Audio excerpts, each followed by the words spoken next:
As armadilhas da vida. Fala comigo, as armadilhas da vida. Eu, quando era criança, acho que eu já contei isso aqui, gostava muito de armar alçapão. Quer armar alçapão aí? Olha, hoje em dia vocês seriam presos, viu? Mas naquele tempo, a gente era meio chucro, vivia mais na beira do rio do que em casa. E a gente armava muitas vezes aquelas arapucas feitas de madeirinha do mato mesmo, amarrava com cipó. E aí puxava um fio de linha longe. E ali pegava nambu, sabiá. Na casa do meu pai, onde a gente morava, onde eu nasci, tinha um pé de abacate muito grande, e lá vivia cheio de sabiá. E um dia eu peguei mais ou menos uns 40. E botei tudo num viveiro que tinha, que meu pai criava frango. E eu achava lindo aquilo. Durou um dia. Meu pai chegou em casa e me mandou soltar tudo. Mas o interessante é que quando aqueles passarinhos, eles caíam na arapuca, eles começavam a se bater, se bater, se bater. E talvez quem já teve essa experiência, já viu a reação do passarinho, né? Quando cai no alçapão. Ou então quando ele está pela primeira vez dentro de uma gaiola. Ele fica se batendo por quê? Porque ele quer encontrar a saída. Primeiro momento, primeiro motivo que ele fica se batendo. Segundo, porque ele não está acostumado. Ele não está acostumado a ficar preso. Ele estava acostumado com a liberdade. E terceiro, porque aquele lugar onde ele está preso, não é o lugar para ele viver. Não estou aqui dizendo que todo passarinho tem que ser solto, não é isso.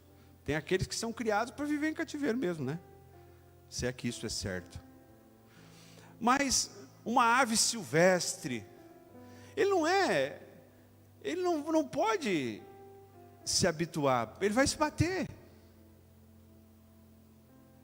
Ele vai se bater. E às vezes a gente fala de armadilha, de arapuca, de alçapão, ratoeira. A gente acha que isso é só para bicho.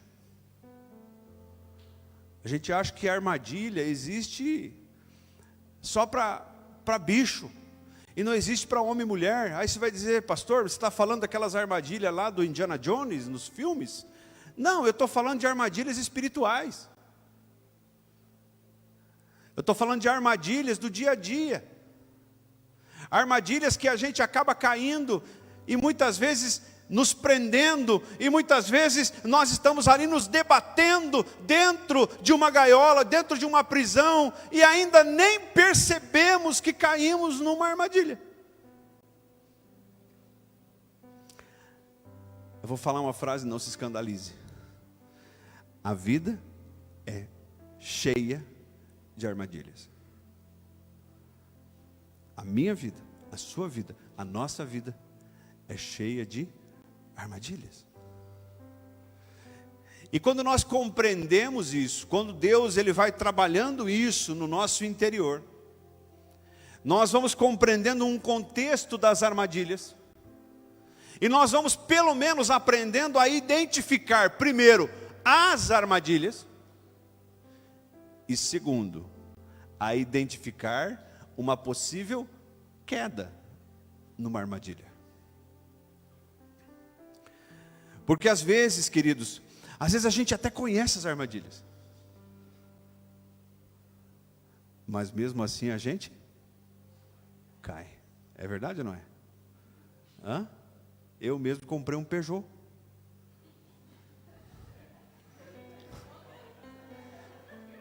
Não sei se vocês entenderam, né? Minha esposa que gosta de Peugeot, eu comprei para agradar ela. Outro dia eu vi, Jorge, um Peugeot, naturalmente em cima de um guincho. Eu parei indo para a Medianeira, parei no caldo de cana. Conhece ali, Geraldo, caldo de cana ali? Parei ali, chegou o guincheiro, um Peugeot 307. Falei, rapaz, mas mais um. Falei pro guincheiro, né? Ele olhou para mim, deu uma risadinha. Mal ele sabia que eu tenho um Peugeot. Ele olhou para mim, deu uma risadinha, ele falou, esse aqui é o habitat natural dele.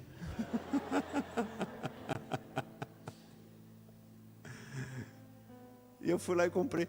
Fui lá em Ubiratã para buscar o Peugeot. Não é? Estou brincando. Peugeot estraga, Chevrolet estraga, Fiat estraga, até Audi estraga. Mas às vezes, irmãos, eu estou falando de coisas do dia a dia. Quer ver um exemplo? Você que é casado, não adianta dizer que não aconteceu, porque aconteceu já. Aqueles dias que você acabou ficando motzig. Traduz aí, Leninha, motzig. Emburrado. Ou você, ou tua esposa, ou um com o outro. Aí passou um dia, 2, 3, em alguns casos até vários dias assim, dormindo assim. Vocês entenderam? E muitas vezes isso aconteceu porque você sabia quais eram as armadilhas. Você sabia que aquilo ali que aconteceu, aquela palavra que você falou, aquele tom de voz que você usou, aquilo que você respondeu, aquilo que você não ignorou, você sabia que deveria ter ignorado, que era uma armadilha, mas mesmo assim você caiu.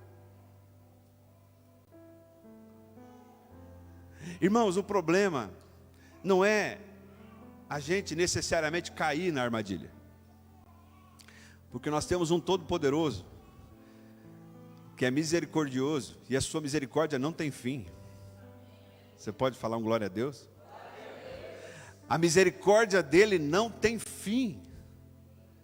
Então, às vezes, o problema não é necessariamente cair na armadilha, o problema é cair na armadilha, é você se desvencilhar, aí você cai na mesma armadilha de novo, aí você se solta, semana que vem tu cai de novo na armadilha.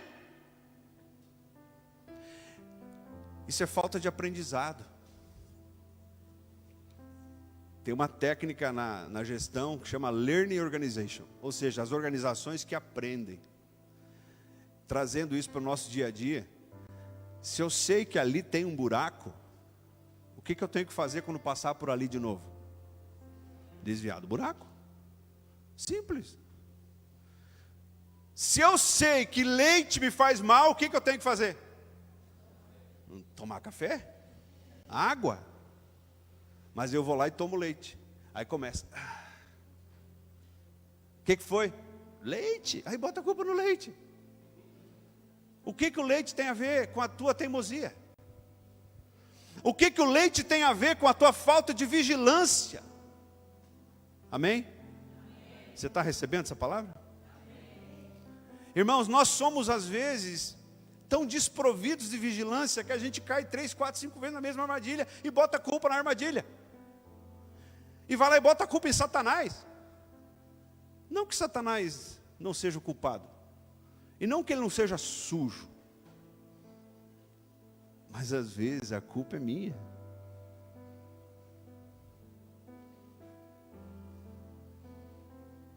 Se vocês soubessem como o semblante de vocês fala.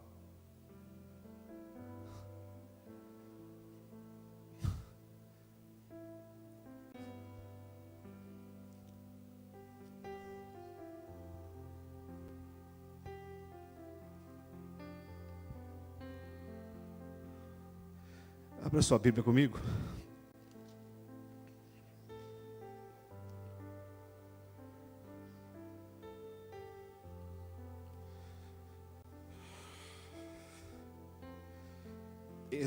Êxodo capítulo 5.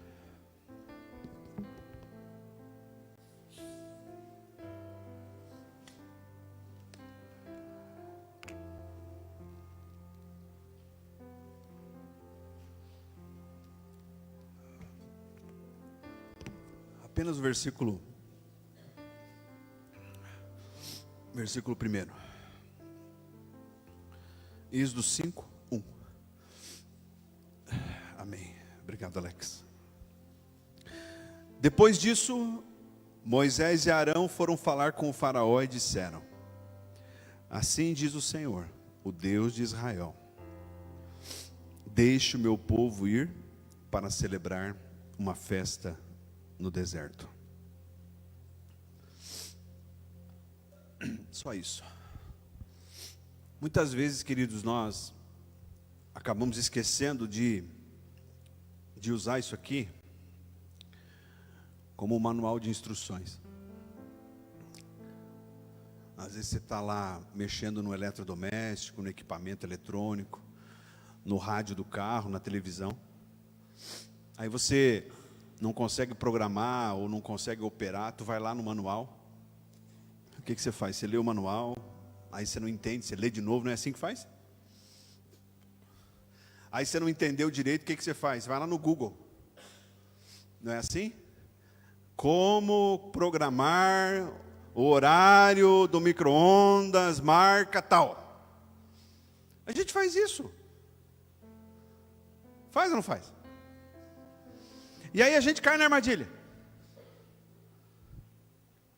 Obrigado, Mariana. A gente cai na armadilha. A gente ficou lá uns dias sem conversar com a esposa. A gente perdeu o emprego pela 10ª vez. A gente está numa pindaíba. Está todo mundo doente direto.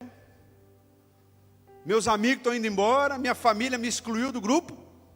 Eu estou criando um contexto meio trágico. Mas isso pode ser que esteja acontecendo porque eu não estou lendo o manual.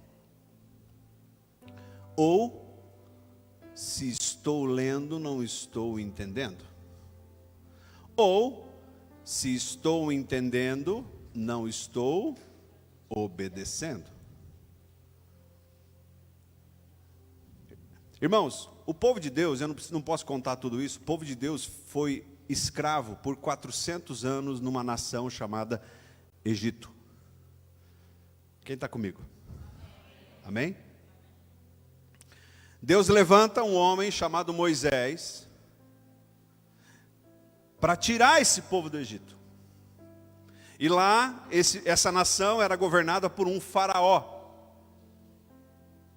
Moisés, então, ele vai e leva a mensagem de Deus para faraó e diz: deixa o meu povo sair e ir celebrar, ir honrar o Senhor, ir sacrificar ao Senhor, sair daqui. Naturalmente, faraó fala o quê? Não o deixo. Lá na frente, depois de 10 pragas, depois da última praga, a morte dos primogênitos, o povo é autorizado a sair, e mesmo assim Deus endurece o coração de faraó, eles vão atrás e morrem afogados ali na travessia do Mar Vermelho.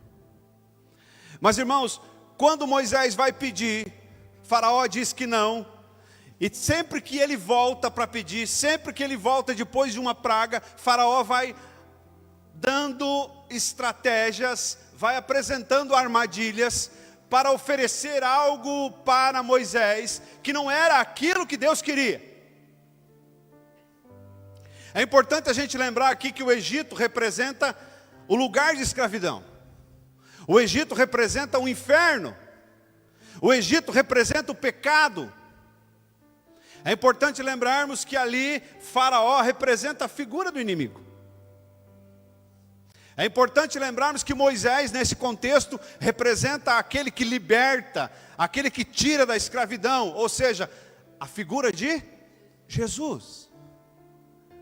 E também é importante lembrar que a terra prometida, para a qual Deus queria levar o seu povo, representa o céu, a eternidade. Então nós temos aqui, mais uma vez, o Velho Testamento mostrado como sombra daquilo que haveria de vir. É por isso que Jesus no Novo Testamento fala: eu não vim senão para cumprir a lei. Eu não vim senão para fazer cumprir tudo aquilo que foi escrito. Irmãos, um homem sem Deus é um homem vulnerável. Eu vou falar de novo. Um homem, quando eu falo homem raça, homem e mulher, Um homem sem Deus é um homem vulnerável. Um homem vulnerável está muito mais propenso a cair em armadilhas. Porque o homem que está com Deus pode cair em armadilha? Pode, mas ele tem um sensor. Me desculpa falar isso, ou usar essa expressão para me referir ao Espírito Santo. O Espírito Santo, quando ele é ativado em mim, quando eu o recebo, depois de receber a Jesus, ele funciona em mim como um sensor. Ele me alerta, ele me ensina, ele me move para a direção correta, ele me fala vai, ele me fala fica, ele me dá um sentimento no coração de paz, como também ele me dá um sentimento talvez de medo, de angústia, para me ensinar aquilo que eu preciso fazer.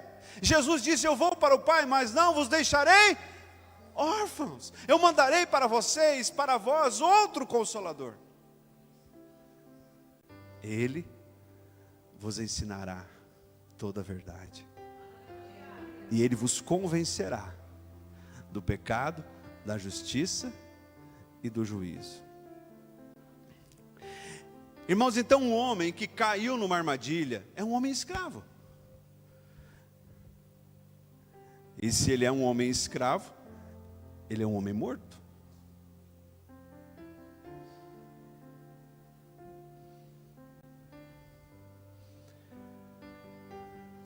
Eu, certa vez, fui ministrar num funeral. Eu me lembro de quem foi.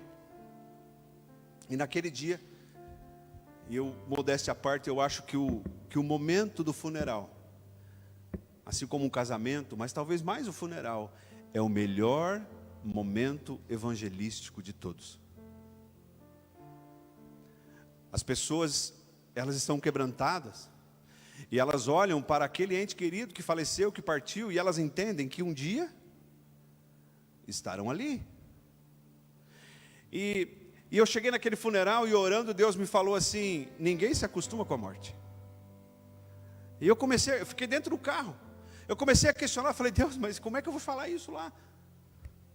Aí aquele que está chorando, eu vai ouvir do pastor, ninguém se acostuma com a morte, ele vai continuar chorando. Aí Deus completou a frase, ele disse: ninguém se acostuma com a morte, porque ninguém de vocês foi feito para morrer. A Bíblia diz que Deus nos fez o homem à sua imagem e semelhança. Isso não significa, Jorge, que Deus ele vai ser moreno, loiro, cabeludo, careca, gordo, magro, alto, baixo. Não. A imagem e semelhança num contexto espiritual. A imagem e semelhança num contexto de convivência. Deus não morre. Deus não nasceu. Deus não vai morrer. Deus é. Então Deus me fez para ser igual a Ele, ou seja, Deus me fez para ser eterno. Deus fez o homem para estar com Ele, para o adorar, para caminhar com Ele. A Bíblia diz que Deus fez todas as coisas perfeitas, mas o homem se meteu em muitas astúcias. Ou seja, Deus fez tudo bom e simplesmente disse: Adão, você pode fazer de tudo, mas não vai lá e coma aquilo. Eva comeu, Adão comeu, por meio da desobediência entrou o pecado, por meio do pecado entrou a morte. É por isso que eu e você, por mais preparados que estivermos, nós nunca nos acostumaremos com aquilo que não foi feito para nós. É como você vestir uma roupa que não é para você. Você lembra que Davi, antes de matar Golias, deram para ele vestir a armadura? Já leu lá em 1 Samuel 16, 17, 18? Aí Davi veste a armadura, bota o capacete, pega a lança, a espada. Já pensou você? A armadura do rei. Do rei. E Davi começa a caminhar com aquilo. E ele diz assim: tira isso. Isso aqui não é para mim. Eu não sei caminhar com isso aqui. E a Bíblia diz que ele pega a bolsinha dele de pastor,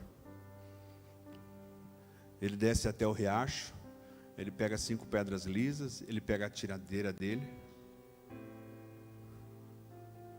Se fosse aqui na região, seria o budoque. E ele vai e olha para Golias e diz assim: tu vens contra mim com lança, com escudo, com espada, mas eu vou contra ti, em nome do Senhor dos Exércitos. Davi ficou convicto daquilo, porque ele não vestiu aquilo que não era para ele. Quantas vezes as armadilhas estão aí, queridos? Eu ligo a televisão e vejo lá um pastor com uma igreja de 1.000, 2.000, 3.000 membros. Um dia um irmão que saiu daqui, foi para outra igreja, mandou uma mensagem para mim, petulante, mal educado: agora eu estou numa igreja avivada. E aquilo doeu, sabe? Eu fui orar, Deus me deu essa palavra de Davi. Não tente vestir a armadura que não é para você. Você não vai conseguir caminhar. Talvez sejamos nós aqui celeiros de pessoas que estão sendo enviadas. Talvez sejamos nós aqui celeiros de pessoas que nunca vão poder dizer que ouviram uma heresia nesse altar.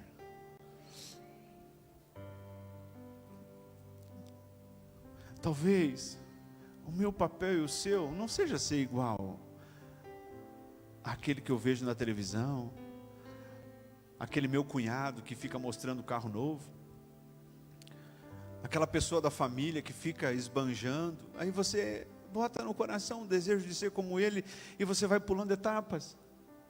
Você vai pulando etapas. Você não vai cumprindo aquilo que Deus quer fazer em você.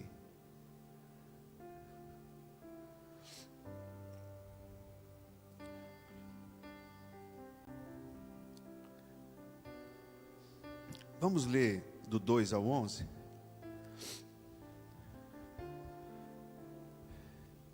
Faraó respondeu: quem é o Senhor para que eu lhe obedeça e deixe Israel sair? Não conheço o Senhor, e não deixarei Israel sair. Eles insistiram: o Deus dos hebreus veio ao nosso encontro. Agora permite-nos caminhar 3 dias no deserto, para oferecer sacrifícios ao nosso Deus. Caso contrário, Ele nos castigará com pragas ou com a espada. Mas o rei do Egito respondeu: Moisés e Arão, por que vocês estão fazendo o povo interromper as suas tarefas? Voltem ao trabalho.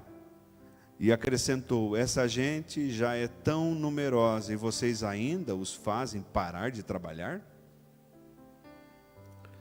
E acrescentou: no mesmo dia o faraó deu a seguinte ordem, estou lendo o versículo 6, aos feitores e capatazes responsáveis pelo povo: não forneçam mais palha ao povo para fazer tijolos, como faziam antes. Eles que tratem de ajuntar palha, mas exijam que continuem a fazer a mesma quantidade de tijolos. Não reduzam a cota. São preguiçosos e por isso estão clamando: iremos oferecer sacrifícios ao nosso Deus. Aumentem a carga de trabalho dessa gente, para que cumpram as suas tarefas e não deem atenção às mentiras. Os feitores e os capatazes foram dizer ao povo: assim diz Faraó, já não lhes darei palha. Saiam e recolham onde puderem achá-la, pois o trabalho de vocês nada será reduzido. Só até aí.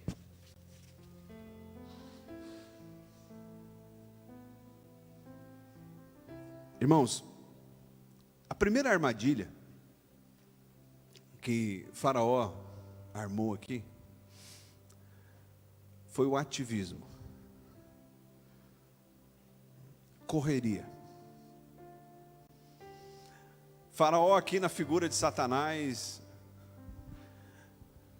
ele, sem saber, ele estava dizendo: se esse povo estiver na correria, preocupado em produzir mais, preocupado em trabalhar cada vez mais, eles pararão de pensar em sair do Egito, veja bem, em sair da escravidão, e eles abandonarão a ideia de ir louvar o nome do Deus deles. Agora traz isso para a vida hoje.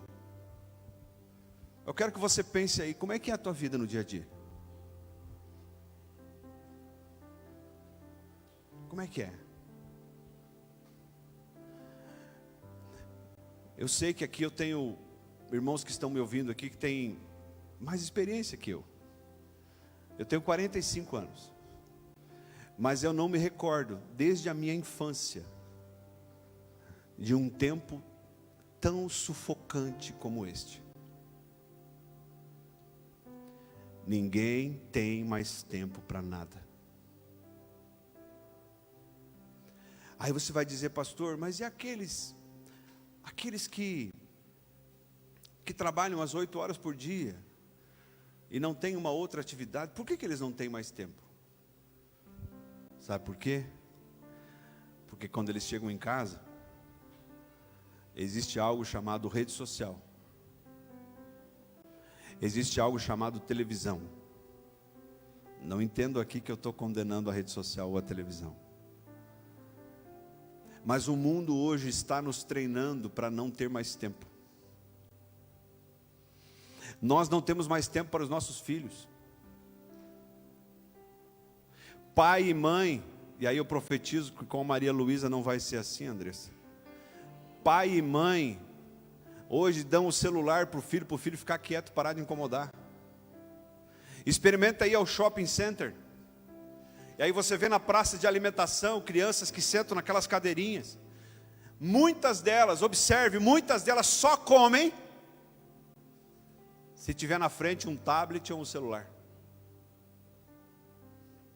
As companhias aéreas relatam isso, que os problemas de esperneio, gritaria, choradeira nos voos praticamente foram eliminados. Por quê? Porque tem uma televisãozinha, tem um filminho, tem uma Peppa Pig. Peppa Pig. É. Então nós não temos mais tempo para as coisas essenciais. É engraçado, mas é trágico. Eu vou falar uma coisa por mim, eu. Eu não lembro quando eu peguei na mão da Rebeca para caminhar com ela. Mas certamente eu fiquei muito mais tempo nesse último ano na rede social do que com a minha filha. Certamente eu preguei muito mais na igreja e nas células do que para minha família. E o nome disso é ativismo religioso. Eu vou confessar uma coisa, semana passada a gente tinha marcado terça célula lá em casa, quarta-feira célula em Santa Helena, quinta-feira reunião de homens, sexta-feira vigília, sábado, ontem, reunião de jovens, por sinal uma bênção. Hoje, culto. Irmãos, eu saí do culto domingo, a hora que eu cheguei em casa, eu estava com uma dor no coração, uma angústia. Você vai entender o que eu vou dizer. Sabe aquele dia que tu está apertado? E não tem nada, e você fala: Senhor, por que eu estou assim? Quem já sentiu isso um dia? Vocês entendem? Dou uma dica para você. Fecha a porta do teu quarto. Dobre o teu joelho. Ele quer falar.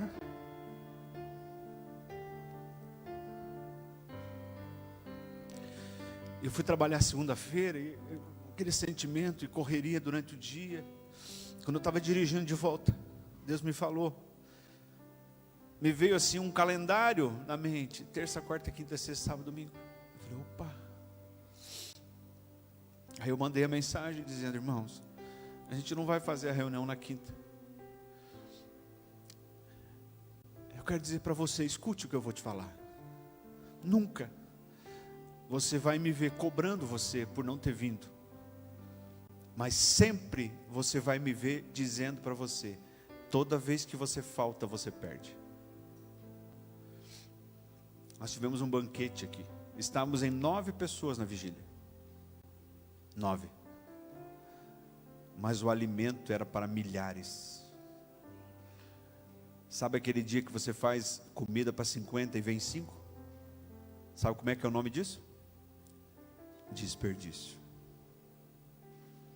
Nós tivemos o ministério de louvor tocando completo aqui na vigília.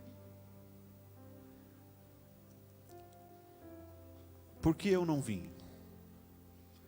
Sábado, talvez você tenha filho adolescente, você não mandou ele vir. Hoje, talvez tem irmãos aqui que não vieram no culto, irmãos. Cada um precisa saber o que vai fazer, o que não vai. Mas nós precisamos compreender que eu estou deixando de me alimentar. Mas, toda vez que isso gerar ativismo religioso na tua casa, não venha. O ativismo, ele tem 3 tipos. Social. O ativismo social é aquele sentimento de que eu não posso faltar em nada. Tem um campeonato, eu estou dentro. Abriu um outro campeonato lá, eu estou dentro. O fulano lá me convidou para fazer parte de uma associação, eu vou lá também. O outro lá me disse: por que você não vem fazer parte disso? Aí eu também vou. É o ativismo social. É aquela pessoa que não para, ela quer estar em todo lugar. É pecado isso, pastor? Claro que não. Mas toma cuidado, que isso pode inverter prioridades na tua vida. O ativismo profissional é aquela pessoa cuja mente está focada única e exclusivamente no seu trabalho. O trabalho tira o tempo dela, o trabalho tira a saúde dela, daqui a pouco o trabalho tira a família dela, e daqui a pouco ela vai olhar e vai dizer: mas peraí, eu tenho tudo isso na conta corrente, eu tenho tantos bens, tantos imóveis, eu tenho tantos diplomas, eu tenho tantas decorações, e cadê o resto?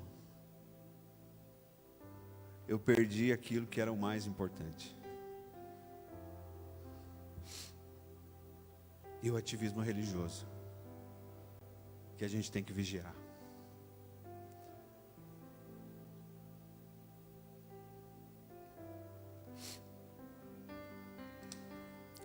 Vamos lá para o capítulo 8. Eu não vou conseguir falar tudo que eu queria falar. Talvez a gente continue domingo que vem. Vamos para o capítulo 8. Êxodo 8. Você está recebendo essa palavra? Amém? Êxodo capítulo 8, versículo 25. E talvez seja a mais perigosa das armadilhas. 8, 25. Então o faraó mandou chamar Moisés e Arão e disse: vão oferecer sacrifícios ao seu Deus, mas não saiam do país. Em outras palavras, o que o faraó queria? Olha, é o seguinte, vocês querem oferecer sacrifício? Então eu vou fazer uma proposta para vocês. Vocês podem fazer aqui um templo, um altar. Vocês podem aqui fazer as celebrações de vocês, mas não saiam do Egito.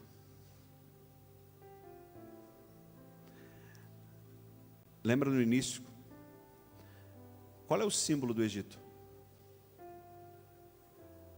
Faraó, Satanás. Moisés, Jesus. A terra prometida, o céu. E o Egito? O inferno, o pecado, a morte. E Faraó disse assim: vocês podem fazer o que vocês quiserem, mas permaneçam no Egito. Irmãos, o apóstolo Paulo diz assim, deixa no cabide aí, Alex, por favor, projeta 2 Coríntios 6, 14.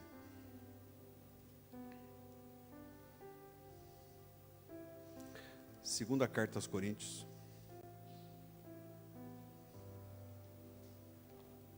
Seis, 14.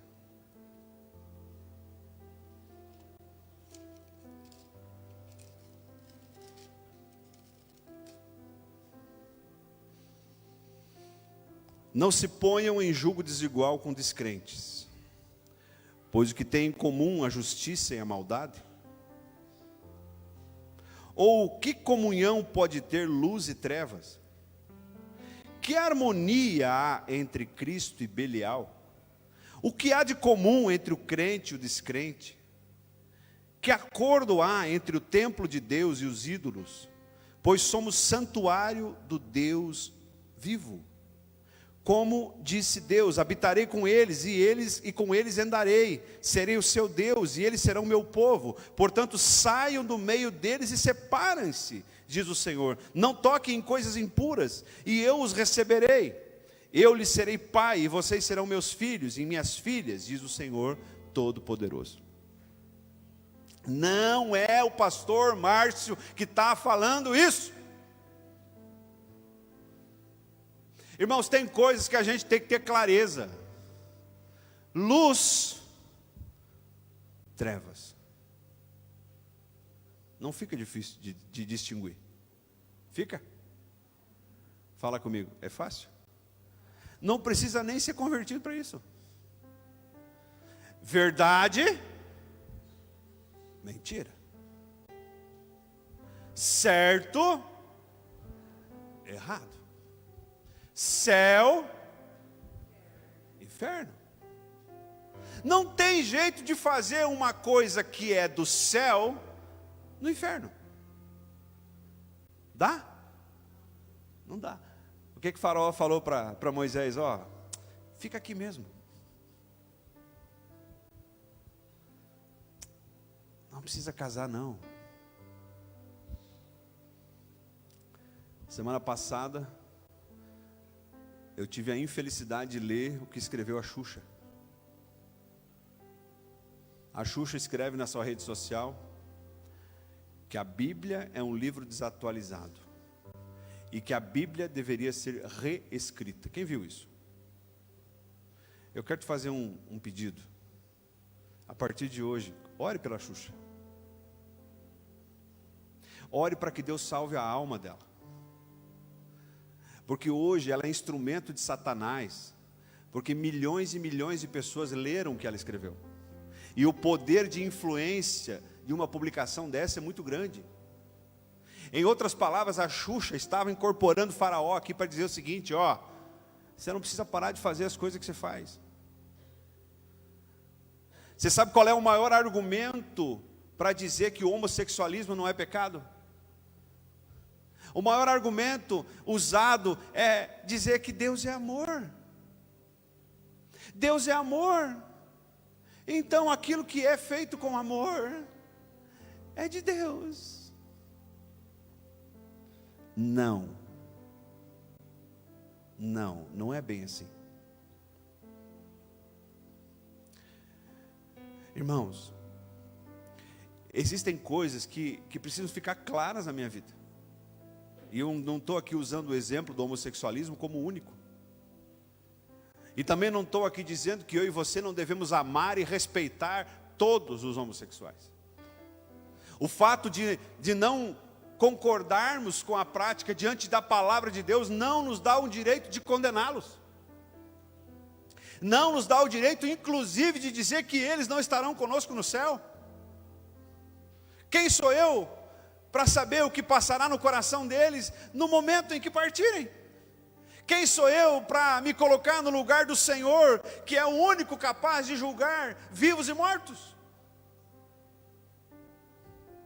Mas, fala comigo, mas eu preciso olhar para a palavra.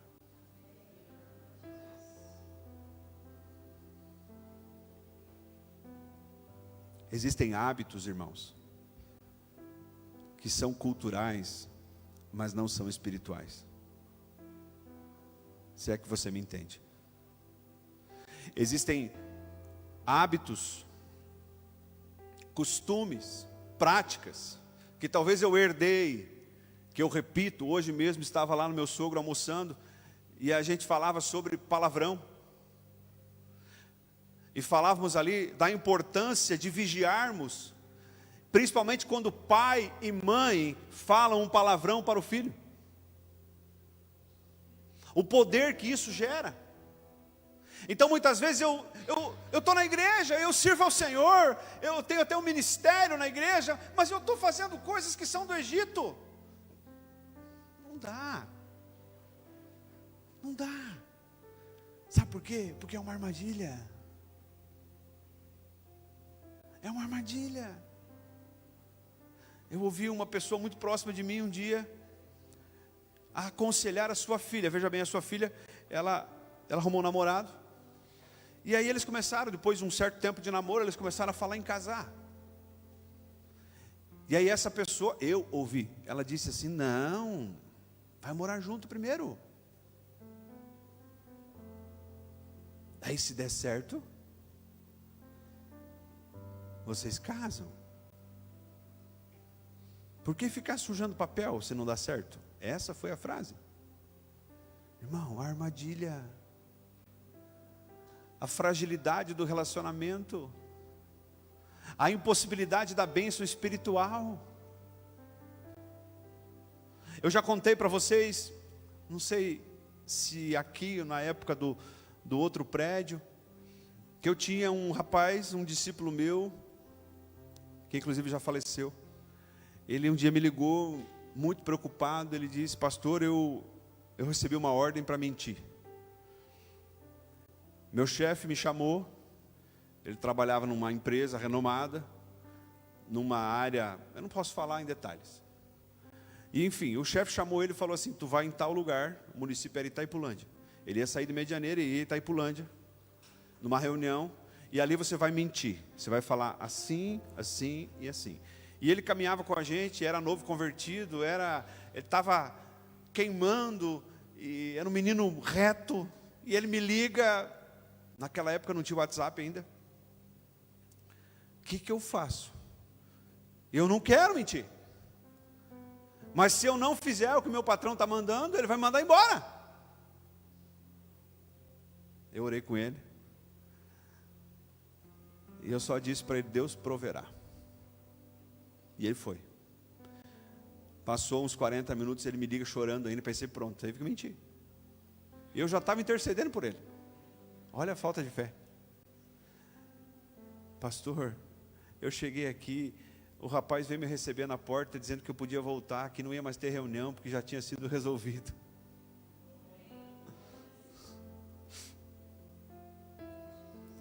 Não tenha medo de dizer não para o Egito. Não tenha medo de ser certo. Não tenha medo de olhar para as coisas do mundo e falar: não, isso não é mais para mim. O que Deus pode estar fazendo é preparando uma porta para você.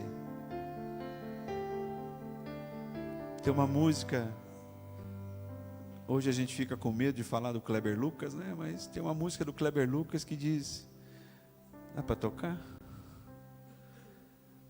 Se uma porta se fecha aqui, outras portas se abrem ali. E muitas vezes a gente não quer que a porta se feche, porque a gente ainda não está vendo a outra porta aberta. É assim ou não é? E sabe que quando a gente faz isso, a gente não fecha uma sem ver a outra aberta, nós estamos fazendo exatamente aquilo que fez Tomé. Se eu não ver o buraco dos pregos, eu não vou acreditar. E Jesus, quando encontra Tomé e pega a mão de Tomé e manda Tomé botar o dedo no buraco, e Tomé fala assim: meu Senhor e meu Deus. Jesus diz: feliz o homem que crê sem ter visto. Feche teus olhos um pouquinho. Feche teus olhos, deixa Deus falar contigo agora. Eu preciso aprender um pouco aqui. Eu preciso aprender um pouco ali. Eu preciso aprender mais de Deus, porque Ele é quem cuida de mim. Se uma porta se fecha aqui, outras portas se abrem ali. Eu preciso aprender mais de Deus, porque Ele é quem cuida de mim. Deus cuida de mim. Na sombra das suas asas, Deus cuida de mim. Eu amo a sua casa e não ando sozinho. Não estou sozinho, pois sei, Deus cuida de mim. Ele está cuidando de você. Deus cuida de mim. Na sombra das suas asas, Deus cuida de mim. Eu amo a sua casa e não ando sozinho. Não estou sozinho, pois sei, Deus cuida de mim. A partir de hoje, quando você for levado a tomar uma decisão, coloque no filtro da palavra de Deus. Pastor, mas tem coisa que a Bíblia não fala. Tem coisa que ela não fala, mas tudo que ela não fala, o Espírito Santo convence. Tem coisas que você não vai encontrar escrito, mas existem princípios que não podem ser quebrados. Chegou o momento, queridos, da manifestação dos cristãos. Muitas vezes nós estamos sendo enrolados, enredados nos costumes. Eu lembrei de uma coisa agora. Quem conhece aqui a história de Sansão e Dalila? Irmãos, a Bíblia diz que Sansão arrumou uma mulher que ele não deveria ter arrumado. E quando Sansão nasce, ele foi consagrado com o voto de nazireado. O mesmo voto de consagração de João Batista. E o nazireu, ele não bebia bebida alcoólica, não cortava o cabelo, ele se vestia com roupa de pele de animal. A Bíblia diz inclusive que João Batista comia mel silvestre. Assim era Sansão. Mas ele encontra uma mulher e se aproxima da mulher que não deveria. E a Bíblia diz que quando ele foi celebrar o casamento com essa mulher, ele deu um banquete, regado a vinho e a comida. E o texto diz que ele fez isso porque era costume dos jovens da época. Guarde isso. Não foi ali, mas passaram-se alguns anos. O ministério de Sansão foi interrompido, porque ele declarou seu segredo, cortaram o cabelo dele, furaram seus olhos. Tudo começa com uma pisada em falso.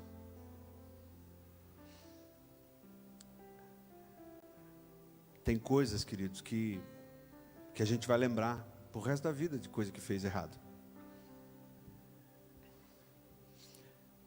Mas isso tem que ser para mim como uma cicatriz. Uma cicatriz porque quando eu lembro daquilo, eu lembro que eu também pedi perdão e eu não fiz mais. Eu comecei de novo. E eu tomei posse da promessa que o Senhor diz: dos teus pecados eu já não me lembro mais. Eu tomei posse daquilo que Paulo escreve aos Colossenses: ele encravou na cruz todo escrito de dívida que era contra nós.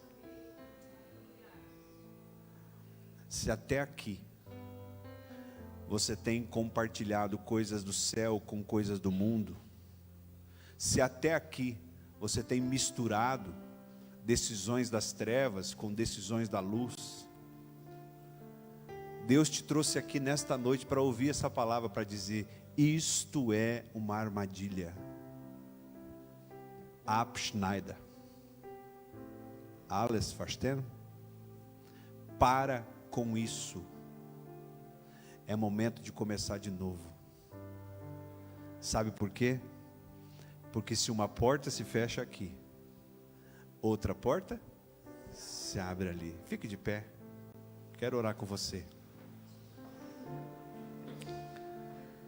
Enquanto a Maju vai cantar, se você quer, não faça porque eu estou pedindo, mas faça porque você quer sinalizar um novo começo. Vem aqui na frente, quero orar com você, em nome de Jesus.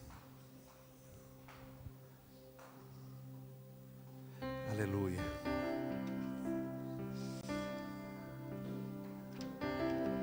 Oh Deus.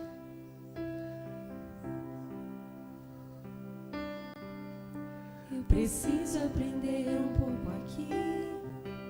Eu preciso aprender um pouco ali. Deixa Deus falar contigo. Eu preciso aprender. Hoje é dia de começar de novo.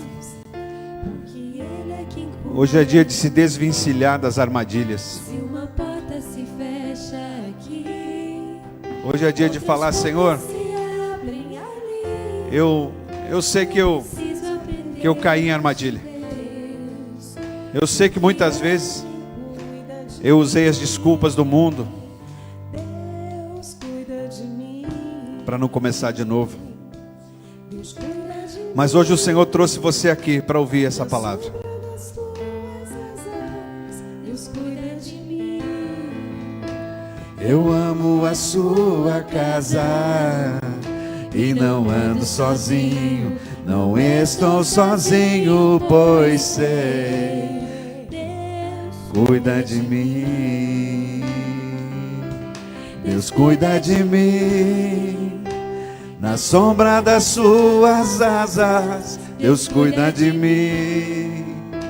Eu amo a sua casa e não ando sozinho, não estou sozinho, pois sei. Cuida de mim. Amém. Se na vida Se você tem uma decisão para tomar hoje, se você durante essa palavra lembrou de algo que você fez, ou que aconteceu na tua vida, ou que vem acontecendo na tua vida, que vem tirando a tua paz, pode ser que você caiu numa armadilha. Nesta noite o Senhor está te dando clareza. Nesta noite o Senhor está te dando convicção de que é preciso começar de novo. Em nome de Jesus, Pai, eu oro primeiro por essas pessoas que estão aqui na frente, que publicamente, Senhor, declaram que querem começar de novo. Eu oro, Senhor, e os abençoo. Abençoo com paz, com saúde, com alegria, com sabedoria. Restaura, Pai, aquilo que foi perdido. Restaura, Pai, e cuide deles. Eu oro por você que está aí no banco. Você que sim, que recebeu esta palavra e que entende que muitas vezes a tua vida tem estado amarrada, porque você insiste em continuar preso, mesmo sabendo que você pode ser liberto, mesmo sabendo que você pode começar de novo, mesmo sabendo que existem decisões que só cabem a você. Você não precisa continuar chorando, você não precisa continuar lamentando. O Senhor tem uma porta nova para você. Eu não sei para quem eu estou falando isso, mas o Senhor tem uma porta nova para você. O Senhor tem um tempo novo para você. O Senhor tem sim algo novo para a tua vida, para a tua casa, para a tua família, para a tua saúde, em nome de Jesus, para o teu casamento. Eu abençoo você e declaro que o Senhor está na frente de tudo. E antes de encerrarmos, talvez tenhamos aqui pessoas que não conhecem Jesus. Aproveito para agradecer você que está aqui pela primeira vez. Se você veio aqui e você nunca entregou a tua vida para Jesus, hoje é o dia. Se com teus lábios confessar e no teu coração receber a Jesus como teu Senhor e Salvador, tu serás salvo. Mas para que você não fique constrangido, eu quero pedir para toda a igreja, mesmo você que já entregou a tua vida para Jesus, todos, repitam comigo essa oração. Pai, em nome de Jesus, eu ouvi a tua palavra, eu ouvi o recado do Espírito Santo, e eu confesso que eu sou pecador, e eu preciso do teu perdão. Eu preciso de uma nova vida. Eu preciso começar de novo. Por isso hoje, eu entrego a minha vida ao Senhor Jesus. E eu declaro que a partir de hoje, Jesus é o meu único e suficiente Salvador. Escreve o meu nome. Diga de novo, escreve o meu nome no livro da vida, em nome de Jesus, amém. Pai, em nome de Jesus, eu abençoo especialmente aqueles que oraram e entregaram a sua vida para Jesus hoje. Senhor, restaura-os, Pai, caminha com eles, e que a partir de hoje não sejam mais eles, mas o teu Espírito Santo que passe a habitar na vida deles. Eu declaro a unção do Espírito Santo sobre vocês, em nome de Jesus. Toda a igreja, você pode pegar na mão de quem está perto de você? Pai, em nome de Jesus, obrigado por esta noite. Obrigado pelo recado que veio do céu. Obrigado pelo Espírito Santo que nos conduziu em toda esta noite. Obrigado por aqueles que aqui estão, por aqueles que estão em casa. Pai, nós sabemos que não merecemos, mas recebemos a tua graça. Abençoe esta semana. Nós oramos já pela reunião de mulheres na terça-feira, Pai. Que a tua unção, que o fogo do teu Espírito esteja aqui, Pai, incendiando o coração dessas mulheres. Eu oro pelas células dessa semana, Pai. E em nome de Jesus eu abençoo cada casa, cada família que aqui está. Vá em paz e o Senhor seja contigo, em nome de Jesus, amém.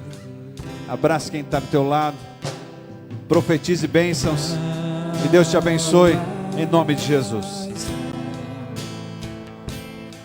Segura em ti,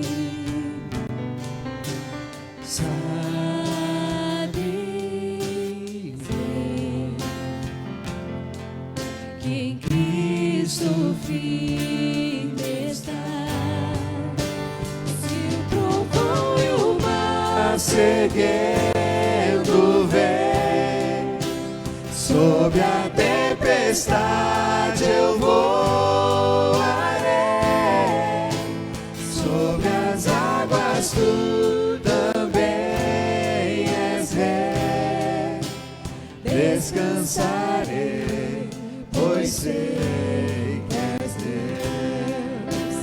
Se o trovão e o mar seguindo vem, sobre a tempestade eu voarei, sobre as águas tu também és rei. Descansarei, pois sei que és Deus. Descansarei, Pois sei és Deus. Descansarei.